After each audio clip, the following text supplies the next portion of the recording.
نبی پاک صلی اللہ تعالیٰ علیہ وآلہ وسلم فرماتے ہیں میں نا جنت کا دروازہ کھولوں گا تو ایک عورت کو نا میں سبقت لے جاتے ہوئے دیکھوں گا، یعنی وہ جلدی سے جنت میں داخل ہو رہی. یا بعض شارحین کہتے ہیں کہ حضور داخل ہوتے ہی سب سے پہلے اس کا چہرہ دیکھیں گے. حضور فرمائیں گے تو پہلے ہی آ گئی بی بی جنت میں، حضور نے دروازہ کھولا تو جلدی سے نظر آئی، تو پہلے آ گئی. سب نے لکھا ہے کہ اس عورت کی شان یہ ہے کہ سب سے پہلے جنت میں گئی. میں نے حدیث پڑھی تو میں نے نیچے حاشیے میں لکھا، میں نے کہا میرا خیال یہ ہے کہ اس کی زیادہ شان یہ ہے کہ جنت میں اس کی سب سے پہلی ملاقات مدینے والے محبوب سے ہو گئی.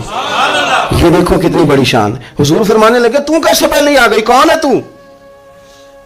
تو وہ کہنے لگی حضور میں بیوہ ہوں، میرے بچے یتیم تھے، میں نے ان کی خاطر نہ بیٹھی رہی، میں نے نکاح نہیں کیا، میں نے ان یتیموں کی پرورش کی، بیوہ بن کے زندگی گزار دی، ان یتیموں کے لیے بیٹھی رہی. اس کو جائز ہے، یہ کر سکتی تھی، لیکن اس نے سوچا کہ میں ان کی نگہبانی یتیموں کے لیے بیٹھی رہی.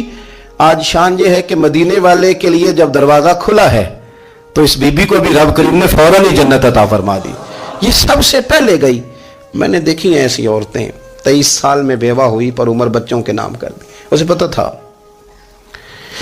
کہ کل کو جب یہ بڑے ہوں گے تو یہ اپنے کمرے کا دروازہ بند کر لیں گے، یہ نہیں پوچھیں گے کہ اماں سوئی ہے کہ جاگ رہی ہے.